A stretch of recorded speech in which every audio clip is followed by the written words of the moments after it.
संपूर्ण देशाला हादरवून सोडणाऱ्या नीट पेपरफुटी प्रकरणात दररोज नवनवीन खुलासे समोर येत आहेत।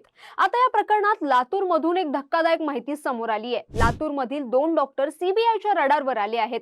त्यांचं नीट पेपरफुटीशी कनेक्शन असल्याचं बोललं जातंय। मात्र संबंधित डॉक्टरांनी दिलेल्या गुगलीमुळे सीबीआय समोर सर्वात मोठं चॅलेंज निर्माण झालं आहे। खरं तर मागील 12 दिवसांपासून सीबीआयचं पुणे पथक लातूरमध्ये तळ ठोकून आहे।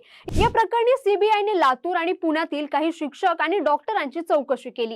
या प्रकरणात यापूर्वी पीव्ही कुलकर्णी आणि आरसीसी क्लासेसचा संचालक शिवराज मोटेगावकर यांना अटक करण्यात आली होती। त्यानंतर आता लातूर मधील आणखी काही डॉक्टरांची नावे तपासात समोर आली आहेत।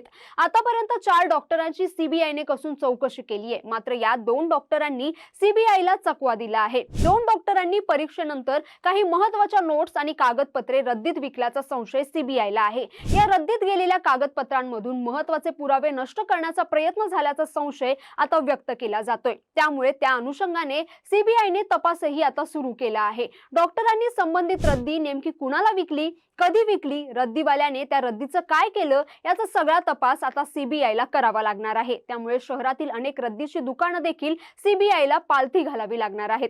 यामुळे हे पुरावे शोधून काढणं सीबीआय समोर एक मोठं आव्हान असणार आहे। लातूरमध्ये सध्या 5 सदस्यांचं विशेष पथक कार्यरत असून वरिष्ठ अधिकाऱ्यांच्या मार्गदर्शनाखाली येत्या काळात हा तपास वेगाने होणार असल्याची सूत्रांनी माहिती दिली आहे। या प्रकरणात आता नीट पेपरफुटी प्रकरणाचा नेमका सूत्रधार कोण, असा प्रश्न आता विचारला जातोय। पुढे या प्रकरणी कोणती नवीन माहिती समोर येते हे पाहणं महत्त्वाचं असणार आहे।